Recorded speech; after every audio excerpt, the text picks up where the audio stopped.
한 주간 평안하셨습니까? 날씨가 이렇게 꽃이 피는 것 같더니 어제 새벽기도 나오는데 차에 눈이 덮여 있어서 깜짝 놀랐습니다. 사진 한 장 찍어놨습니다. 뭐 제가 꽃이 폈다고 지난주에 좋아했더니 부활절까지 모른다고 그러시더니 눈도 보여주네요. 그래도 봄은 옵니다. 옵니다. 왜냐하면 우리가 시계 시간이나 달력 시간이 아니라 하나님의 섭리의 시간이 있기 때문에 반드시 꽃은 피고 반드시 날은 더 따뜻해지게 되어 있습니다. 여러분, 하나님의 시간에 주목하시기 바랍니다.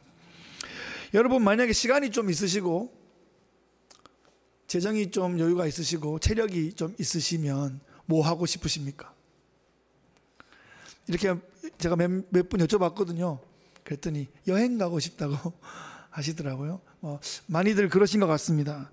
왜냐하면 가고 싶은데 사정상 못 가셨던 곳도 있고 또 기회만 되면 꼭 가야 될 곳도 있고, 어찌 보면 여러분 인생의 버킷리스트에 써놓고 언젠가는 내가 꼭 가리라 하는 리스트가 있으신지도 모르겠습니다.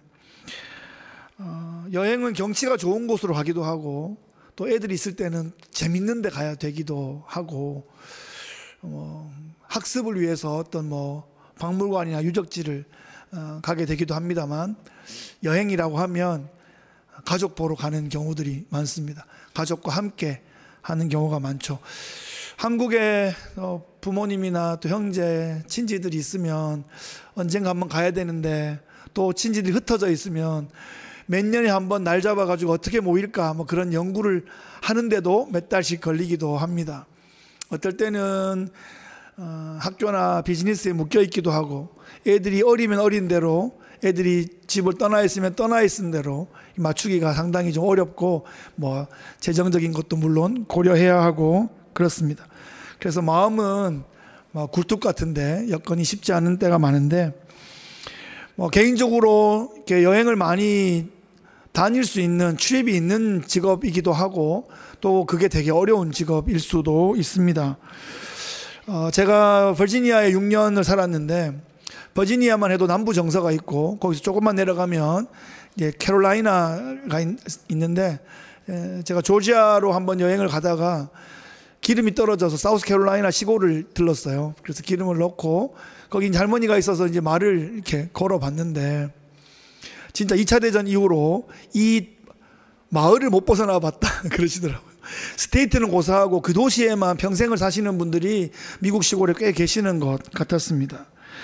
그러나 저러나 성경은 여행을 많이 합니다. 성경은 여행 이야기가 많습니다. 아브라함도, 야곱도, 요셉도, 모세도, 여호수아도, 이스라엘 공동체 전체가 여행을 하기도 하고요. 예수님도 제자들과 함께 계속 움직이시고, 바울도 그의 동역자들과 함께 계속 움직이고 있습니다. 성경은 여행 이야기가 많고 길에서 벌어지는 이야기들이 많이 기록되어 있습니다. 움직이고 있다는 것은 목적지가 있다는 거죠. 그죠? 제가 트래픽이 있을 때 차를 몰고 이렇게 운전하다가 나도 차를 몰고 나와놓고 다들 어디 가는 거야? 왜 이렇게 많이 나왔어? 그들이 가는 것 자체가 목적이 아닙니다. 어딘가 가려고 가는 겁니다. 도대체 이 차들은 어디 파킹하는 거야?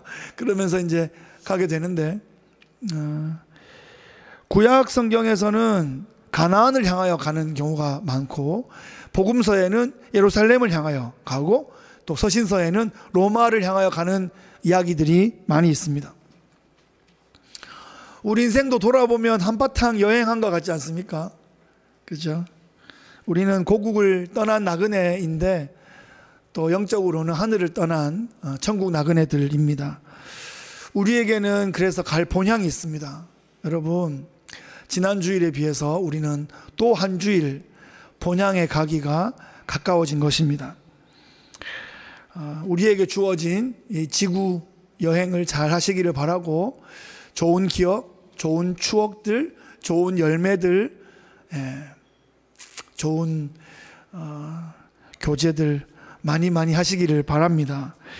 오늘 우리가 읽은 이 본문이 누가복음 이 9장 51절 이 본문부터 앞으로 10장이 넘는 이 장수를 예루살렘으로 여행하는 여행기사로 채워집니다. 그래서 예수님 공생의 3년차가 이 지점부터 공식적으로 시작된다, 이렇게 보시면 되겠습니다. 51절에 보시면 예수께서 승천하실 기약이 차감해 예루살렘을 향하여 올라가기로 굳게 결심하시고, 이 지점입니다.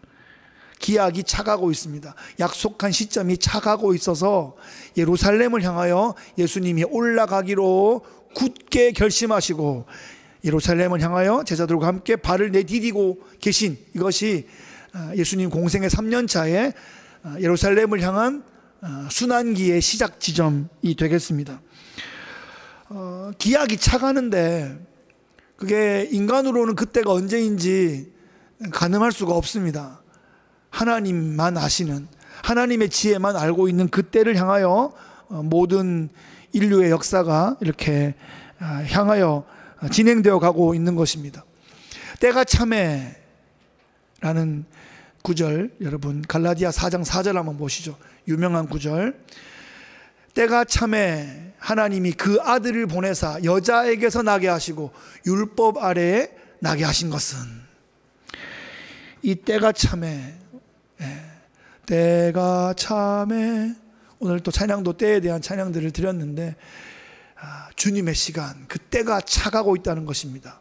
언제인지 모르기 때문에 우리가 뭐 달력을 봐서는 알 수 있는 건 아닙니다. 하나님께서 지정하신 그 때가 차가고 있다는 것이고, 타락의 현장에서 여인의 후손에게서 사탄의 사망 권세를 밟을 메시아가 태어날 것이다 라는 그 예언이 있은 이후로 그 때가 계속 차가서, 요즘 축구 용어인데 자주 요즘 일상에서 쓰던데, 이제 빌드업 해가서 골키퍼부터 수비수로 미드필더로 해가지고 이제 골캐터까지 공이 빌드업 되어서 이제 슛 할 때가 점점 차가고 있다는 것입니다.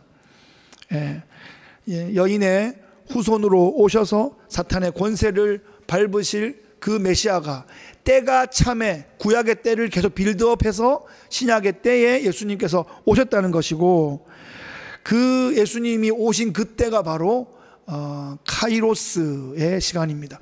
그리스어의 크로노스의 시간과 카이로스의 시간이 있는데, 이 시계 시간, 달력 시간이 크로노스의 시간이고 섭리와 주권의 시간, 사건의 시간이 카이로스의 시간입니다. 그때에 맞춰 예수님이 오셨고 30년의 공생애를 사시고, 이제 사생애를 사시고 3년의 공생애를 시작하는 지점도 세례 요한에게 요단강에 가서 세례를 받으시는 바로 그 장면에서 이제 공생애가 시작되는 거 아닙니까? 그리고 3년차가 되어서 이제 그 기약이 차감해 예루살렘으로 올라가기를 결단하시는 것도 이제 그 3년차가 차가시는 장면입니다. 예수님은 지금 하나님의 그 시간, 하나님의 카이로스의 시간에 맞추어서 움직이고 계십니다. 이번 6월절이 예수님의 메시아 사역의 절정을 이루실 바로 그 시간대입니다. 인류 역사상 가장 놀라운 사건이 이번 6월절 기간에 예루살렘에서 벌어질 예정인 거죠. 승천하실 기약이 차가고 있다라고 말하고 있는데, 사실 승천 전에 많은 일이 있습니다. 고난을 받으시고 죽으시고 부활하시고, 부활 이후에 40일 동안 이 땅에 제자들과 함께 계시면서 하나님 나라를 증거하시는 일들이 있을 겁니다. 이 고난부터 승천까지의 이 1년의 프로세스 중에 가장 마지막이 승천인데, 지금 누가는 승천 이 하나로 이 십자가 사건 전체를 통칭해서 대표격으로 이야기하고 있는 겁니다. 승천하실 기약이 차간다는 얘기는 사실 그 전에 고난의 때 십자가를 향하여 나가고 계시다, 우리는 먼저 그렇게 이해해야 할 것입니다. 예수님의 그 십자가 사건은 예루살렘 성 안과 골고다 언덕과 주말에 잠시 빌렸을 부자의 무덤과 그 사이에서 벌어지는 사건일 겁니다. 예수님께서 얼마 전 제자들에게 이제 곧 내가 예루살렘으로 올라가서 핍박을 받고 고난을 당하고 십자가에 죽게 될 것이다 라는 순환을 예고했는데, 제자들은 이해하지 못했고 당황했고 예기치 못하는 여러 말들과 행동들을 했던 것을 우리가 기억합니다. 그 제자 중에 3명을 데리시고 변화산에 올라가셔서 모세와 엘리야와 함께 예루살렘에서 장차 별세하실 것을 함께 의논했다 하는 것을 제자들이 증인으로 보게 되었죠. 하나님께서 구름 가운데 음성으로 나타나셔서 이는 내 사랑하고 기뻐하는 아들이니까 이의 말을 들으라 하셨기 때문에 제자들이 지금 자신들의 생각과 자신들의 계획과 뭔가 상황과 아직 잘 모르겠어도 예수님이 하시는 대로 그저 지금 따라가고 있는 그런 상황입니다. 예루살렘으로 이제 가시는 거예요. 사실 가버나움이 지금 훨씬 상황이 좋습니다. 가버나움에 있으면 이렇게 막 인기도 좋고 거기에 더 환영받고 막 그런데 전성기를 지금 누리고 있다가 전성기를 더 안 누리고 지금 순환기로 들어가시는 장면이거든요. 예루살렘에 가보신 적 있습니까? 제가 예루살렘에 잠시 가본 적이 있는데 20년 전에 좀 특별한 경험이었습니다. 그 2000년 전과 지금이 막 공존하고 있는 그런 도시였고요. 고개를 들어 저기 보면 신시가지에는 막 빌딩이 서 있는데 걸어다니는 구시가지는 아주 그냥 2000년 전 같아요. 예. 도시가 이렇게 4구역으로 나눠져 있습니다. 크리스찬 지역, 무슬림 지역, 그리고 아르메니안 지역, 그리고 유대인 지역 이렇게 막 나눠져 있고, 이 아르메니아는 아주 작은 어디 나라인데 이 나라가 아주 옛날에 어쩌면 최초로 기독교를 국교로 막 공인하면서 일찍부터 그냥 예루살렘 자리를 잡아버렸어요. 그래서 그 후손들한테 계속 그 지역을 물려주고 있어서 막 기독교인데 약간 그리스 정교 계통의 그런 지역이고, 그리고는 이제 무슬림 지역에는 뭐 아랍 사람들이 살고 있고, 크리스찬 지역에는 팔레스타인 사람들이 살고 있습니다. 그래서 거기 가다 보면 크리스찬 순례객들한테 물건 파는 사람들은 또 아랍 사람들이고, 하여튼 뭐 희한한 동네입니다. 유대교와 기독교의 제1성지이면서 무슬림의 제3성지이기 때문에 아주 삼엄한 경계가 있고요. 그 예루살렘 성전에 가보면 서쪽 벽, 서쪽 그 땅 속에 있던 기초인데 거기가 통곡의 벽이죠. 그 통곡의 벽은 유대인이 관리하고 그 위쪽에 있는 옥상 그 위쪽에는 황금 돔이 있어서 거기가 무슬림 제3성지라서 거기는 또 무슬림들이 다 이렇게 총차고 경계하는 아주 그런 곳입니다. 예루살렘은 평화의 마을이라는 뜻인데 참 그 이름하고 너무 다르게 아주 삼엄한 경계가 있고 긴장이 있는 그런 도시입니다.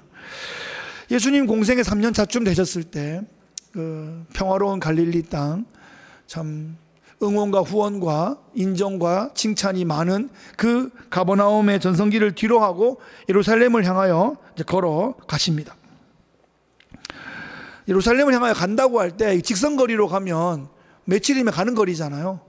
그래서 직선거리를 말하는 게 아니라 이제 그 운명적인 시간이 왔다, 그런 말이고, 앞으로 1년 정도 되는 그 시간 동안 길에서 벌어지는 많은 일들을 누가가 기록할 것입니다.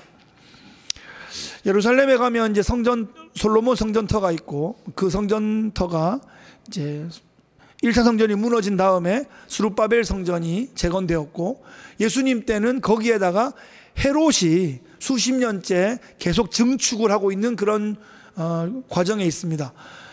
헤롯이 에돔 출신이어서 유대 사람들에게 뭔가 이렇게 크레딧을 얻기 위해서 성전을 이들이 너무 신성시 여긴다는 걸 알고 성전을 조금씩 증축하는 거예요.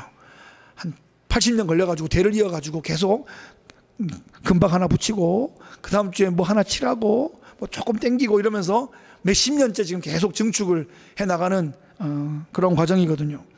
그 당시 예수님 때에도 절기에 성전에 모이고 예배 드리고 그랬습니다. 대제사장도 있고 그런 예배의 기능도 있는데 정치적으로 비즈니스적으로 이미 너무나 많이 오염되어 있는 상황이었습니다. 성전은 대제사장과 그 사두개인들의 사두개파 사람들이 아주 성전 카르텔을 탁 해가지고 강도의 구려를 만들어 놓았고요. 또 당시에 6천 명 정도 되는 바리새인들이 상당수가 예루살렘에 살았기 때문에 그 바리새인, 서기관, 율법사들을 포괄하는 바리새 그룹이 사두개인과 함께 산헤드린 공의회의 한 파트를 담당하면서 사두개파와 이제 라이벌 구도를 형성하고 있습니다. 그러니까 이 예루살렘은 이름하고 이름처럼 샬롬이 가득한 땅이 아니고 권력 다툼과 긴장과 배신과 복수가 난무하는 그런 오염된 정치가 가득한 그런 도시가 되어 있는 상황입니다. 예수님께서 예루살렘에 올라가시면 반드시 분쟁이 일어날 것입니다. 왜냐하면 예수님께서 성전을 들러 엎을 것이고 또 바리새인들을 뒤집어 놓을 것이기 때문입니다. 공의가 선포되면 반발이 일어나게 되어 있습니다. 그래서 예수님께서 내가 세상에 화평을 주러 온 줄로 아느냐, 내가 분쟁을 주러 왔다, 이런 말씀을 하시죠. 예수님 분명히 평화의 왕이십니다. 종국적으로 결과적으로는 평화의 왕이실 텐데 그 일을 이루시기까지 그 이전에는 예수님을 반대하는 사람들이 있을 것이기 때문에 분쟁이 일어나게 될 것이다 라고 예언을 하고 계시는 겁니다. 아까도 말씀드렸듯이 예수님이 존경받고 인정받고 편하게만 지내려고 하면 가버나움에 그 센터를 더 키우고 거기에 지내시면 전성기를 훨씬 더 길게 할 수도 있었을 겁니다. 오병이어 사건 이후에 백성들이 몰려와서 왕 삼으려 했다는 거 우리가 기억하잖아요.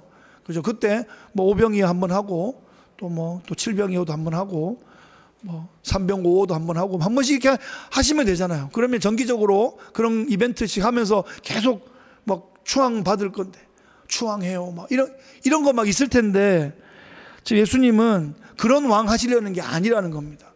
그들이 이해하는 방식, 심지어 제자들이 예수님을 좀 추대하는 그런 방식으로 왕 되고 싶어 하시는 것이 아니라는 거죠. 오히려 그들이 이해하지 못하는 방식으로 왕이 되셔야 한다는 것입니다. 그런 왕이 되시기 위해서 예수님은 지금 예루살렘을 향하여 올라가시기로 결단하셔야 되는 거죠.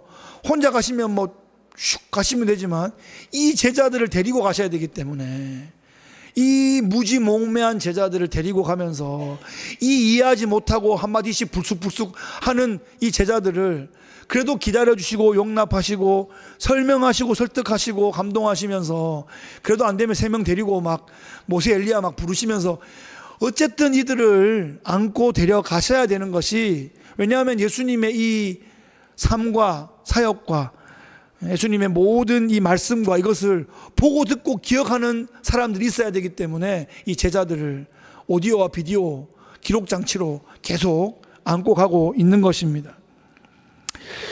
예루살렘은 고난의 불구덩이가 예비되어 있는 곳입니다.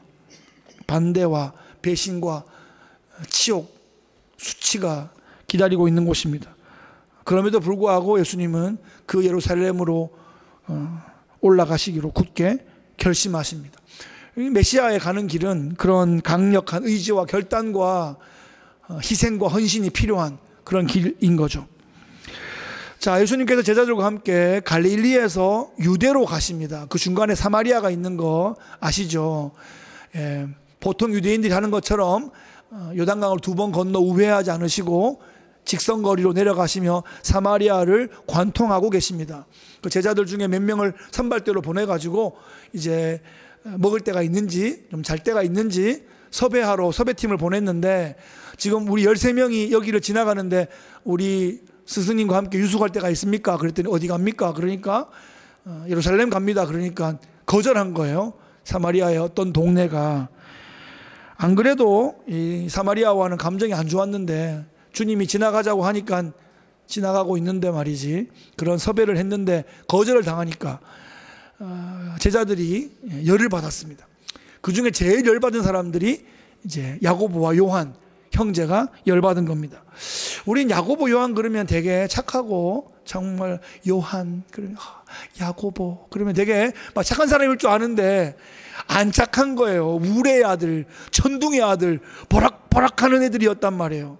요한이 버럭이라고 하면 좀 감이 잘 안 오지만 진짜 예수님이 야, 너희들 진짜 우레 아들이구나, 이 천둥의 자식들라고 별명을 붙였을 만큼 맨날 하면 막 뒤집을까요, 엎을까요, 때릴까요, 막 이런 말을 하고 있는 형제들이었단 말이에요.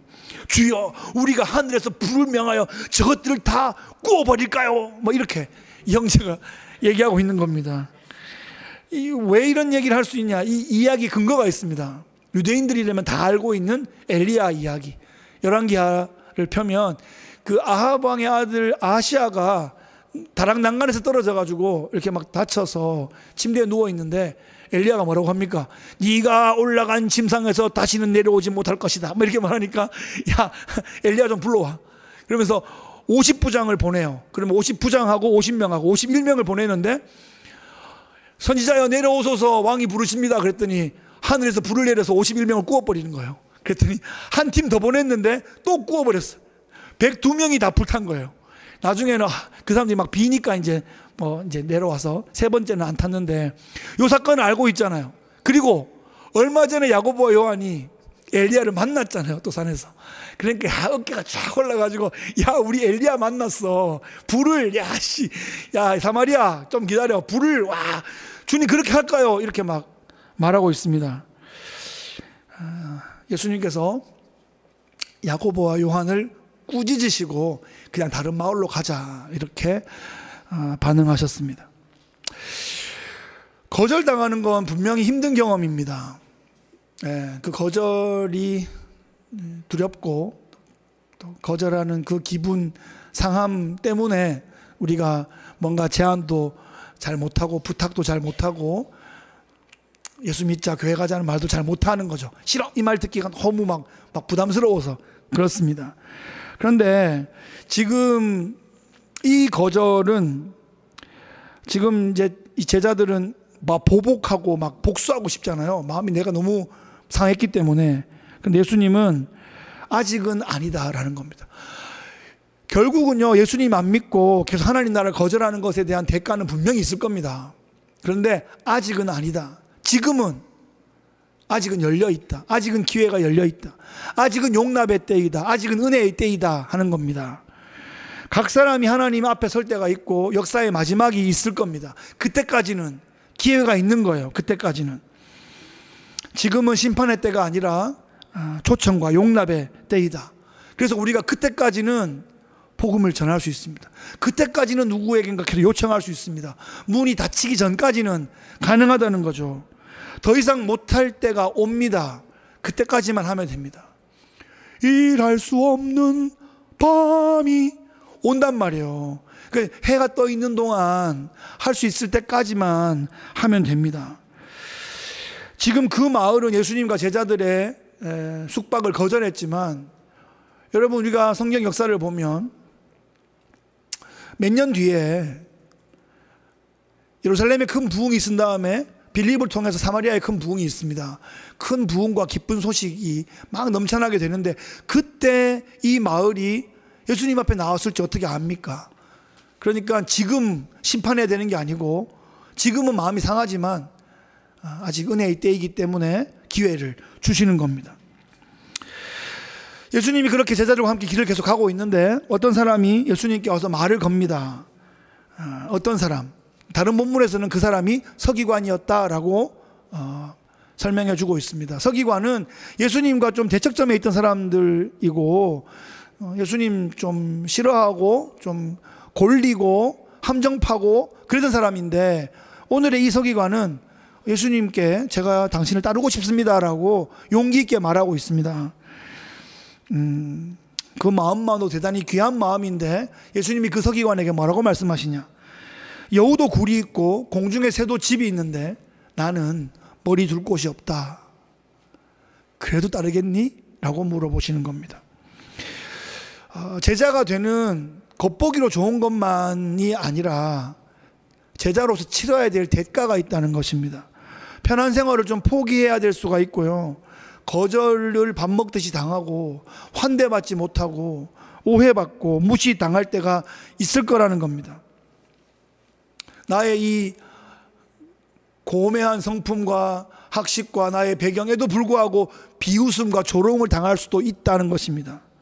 물론 예수님 제자라는 보람과 하나님의 에이전트라는 그런 자부심이 있을 건데 분명히 치러야 될 대가가 있을 거다. 집에 가서 그거 계산해보고 확신이 서면 다시 와 라고 말씀하고 있는 겁니다. 이번엔 예수님께서 어떤 사람에게 너 나를 따라 이렇게 지명하여 부르셨습니다. 그랬더니 그 사람이 나로 먼저 내 아버지를 장사하게 허락하옵소서 이렇게 말하고 있습니다. 아버지 장례를 치는 것만큼 자식으로서 이 땅에서 중요한 일이 있겠습니까? 긴급한 일이 있겠습니까? 그런데 예수님께서 영적으로 죽은 자들이 그들을 장사하게 하고 너는 나를 따라 라고 말씀하십니다. 죽은 자들로 자기의 죽은 자들을 장사하게 하고 너는 가서 하나님 나라를 전파하라 이렇게 말씀하십니다. 예수님 말씀이 좀 터프하신 거 아닌가 그런 생각이 드시죠. 저도 이 본문 만날 때마다 이거 조금 빡센 것 같은데 이런 상황 생기면 우리는 어떡하나 그런 생각을 해보는데 가만히 봤습니다. 제가 몇 번 이 본문을 만났을 거 아니에요. 이번 주에 지난주에 가만히 보는데 이 사람 아버지가 아직 돌아가신 게 아닌 것 같아요. 돌아가셨으면 지금 못 나오잖아요. 곡을 해야 되니까 못 나올 텐데 이 사람이 길에 나와 있다는 사실은 언제일지 모르는 아버지 장례를 치른 다음에 따르겠다라고 말하고 있는 것입니다. 사실 이게 핑계거리가 될 수 있고 무기한 연기가 될 수 있는 좋은 핑계거리가 되는 거죠. 뉴저지에 있을 때 이런 일이 있었습니다.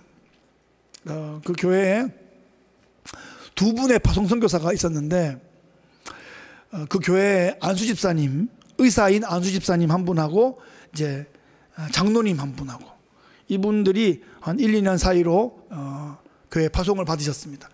이 의사 집사님은 우즈베키스탄에 가셔서 의료사역을 하셨고 이 사업하시던 장로님은 중국에 가셔서 이제 사역을 시작하셨는데 그 장로님 제가 이제 중국 사역할 때도 가서 만나 뵙고 그랬는데 이게 떠나실 때 70이 다 되셨어요. 은퇴하셨을 때니까.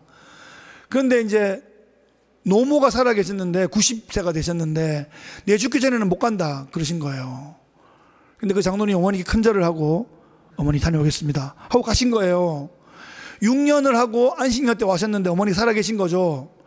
또 6년을 하고 왔는데도 살아 계신 거예요. 100 몇 세나 되셨나. 그래서 어버이날 때마다 어머니 앞에 나와서 꽃다발 받으시고 춤추시고 막 계속 사시는 거예요. 계속. 근데 만약에 장로님이 어머니 장례 치르고 가려고 그러면 장로님이 90이 되는 거예요. 그러니까 이게 마냥 뭐 어른 가시고라고 말하는 게 마냥 이게 효도도 아니고 마냥 이게 옳은 말만도 아닌 거예요. 네.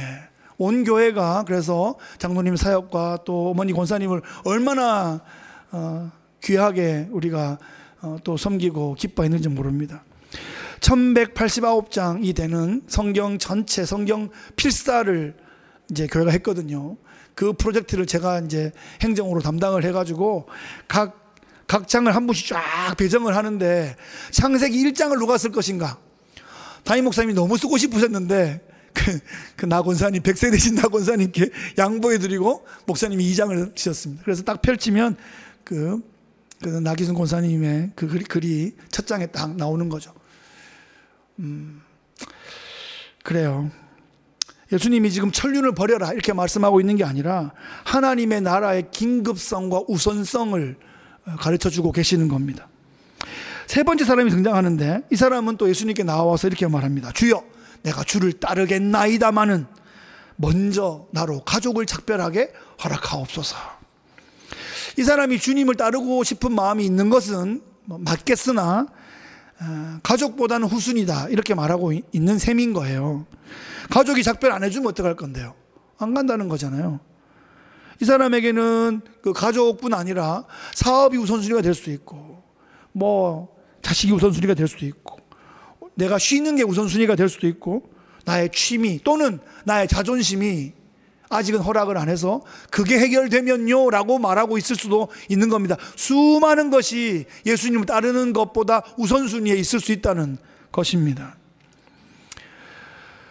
신앙생활 안 하시는 분들, 하시다가 오래 쉬시는 분들 이렇게 초청해 보셨습니까? 저도 뭐 중학교 때부터 뭐 친구들 초청하고 뭐 전도상 준다 그래가지고 뭐 초청해가지고 자전거도 하나 상호로 받기도 하고 목도리도 받고 막 그 재미에 하여튼 중학교 때부터 전도를 많이 했어요. 근데 그 친구들 중에 이번 기말고사 마치고 그리고 아직까지 안 가는 친구도 있고요. 뭐 하나 마치고 그러고는 뭐 사업 좀 되면 뭐 우리 애 장가를 가면 그 애가 장가를 안 가 아직 뭐 언제까지 기다리겠다는 거예요. 내가 좀 은퇴를 하고 나면 은퇴를 했는데 은퇴하셨잖아요. 그랬더니 아직은 좀 팔팔해서 힘이 더 빠지고 나면 어떻게 알아요? 그 상황을 갑자기 그러다 양론에 들어가실지 그 상황을 어떻게 아냐고요. 그런 분들은 자기 인생의 목표가 예수님 우편 강도잖아요. 마지막에 주님 믿습니다 깨끗하다 요거 하려고 그 지점을 어떻게 아냐고요. 그때를 어떻게 아냐고요. 그래서 이때라 주의 긍휼 받을 때가 이때라. 복음이 들려질 때 그때 반응하는 게 제일 좋을 때인 거예요. 이거 미루면 언제일지 어떻게 아냐고요. 지금 이것은 나로 먼저 가족을이라고 말하고 있지만 그 많은 것이 우리가 주님을 받아들이고 하나님 나라를 받아들이는 것을 미루고 있는 우리의 모습을 여기에 표현해 주고 있는 겁니다. 제자가 되는 길은 만만한 길이 아니지만 말할 수 없이 영광스러운 길입니다. 말씀을 정리하겠습니다. 예수님 지금 예루살렘으로 올라가고 계십니다. 왕 되시기 위해서 환호와 갈채를 받으시기 위해 가는 게 아니라 욕 잡수러 가십니다. 오해받으러 가시고 부끄러움 당하러 가고 계십니다. 버림받고 배신당하고 처형 당하시기 위해서 지금 하고 계시는 겁니다. 사탄의 그 사망 권세를 정복하는 것은 말로만 할 수 있는 게 아닙니다. 하나님이신 그분께서 육신으로 오셔서 자신의 육신의 생명을 버리심으로 그것만으로 해결될 수 있는 그런 무게인 것입니다. 예수님께서도 할 수만 있으면 피해 보시려고 하셨을지 모르지만 그 방법밖에 없다는 것을 하나님과 합의하시고 그 고난의 길을 기꺼이 가신 겁니다. 예수님은 그래서 어떤 일이 있어도 이번 6월절에 예루살렘에 맞춰서 올라가셔야 되는 이제 그 타임이 예수님께 주어졌습니다. 그래서 그 일을 맡아 수행하시기로 결단하시고 예루살렘을 향하여 이 제자들을 데리시고 어차피 배반하고 다 도망갈 거지만 또 부활하시고 보여주시고 설득하시고 성령을 받으라 이러시면서 또 살려내셔야 되기 때문에 걔들 없으면 예수님 혼자 하시는 게 뭔 의미가 있겠습니까? 제자가 희망이기 때문에 이 좌충우돌 제자들 금방 변화산 가가지고 막 보여주고 그의 말을 들으라 그런데도 불로 구울까요? 막 이런 제자들 끝까지 참고 데리고 올라가고 계신 겁니다. 예수님은 지금 그 사명보다 더 우선적이고 더 중요하고 더 긴급한 것이 없으신 것으로 자신의 삶을 그렇게 드라이브 해 가고 계십니다. 여러분은 여러분의 삶에 무엇이 가장 긴급하십니까? 뭐가 제일 중요하십니까? 뭐가 제일 우선순위에 있으십니까? 떠오르는 게 있으십니까? 그것들이 정말 그렇게 중요합니까? 사탄은 끊임없이 급한 것들을 하라고 막 우리에게 던져놓지만 정말 중요한 것들을 놓치게 만드는 사탄의 전략이라는 것을 기억하셔야 됩니다.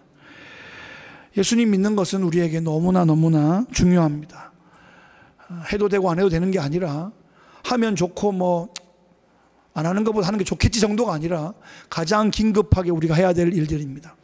왜냐하면 이 세상에 많은 것들이 있는데 예수 믿는 것을 거절하고 포기하면 영적으로는 이게 곱하기 0이 되는 것이기 때문에 하나님 나라에서 카운트가 되지 않는 제로가 된다는 사실입니다. 우리가 그렇게 우리 손에 보잘것 있는 것이 없어 보여도 예수님을 곱하면 곱하기 무한대가 되기 때문에 천국을 상속받게 되는 것이죠. 먼저 그의 나라와 그의 의를 구하라.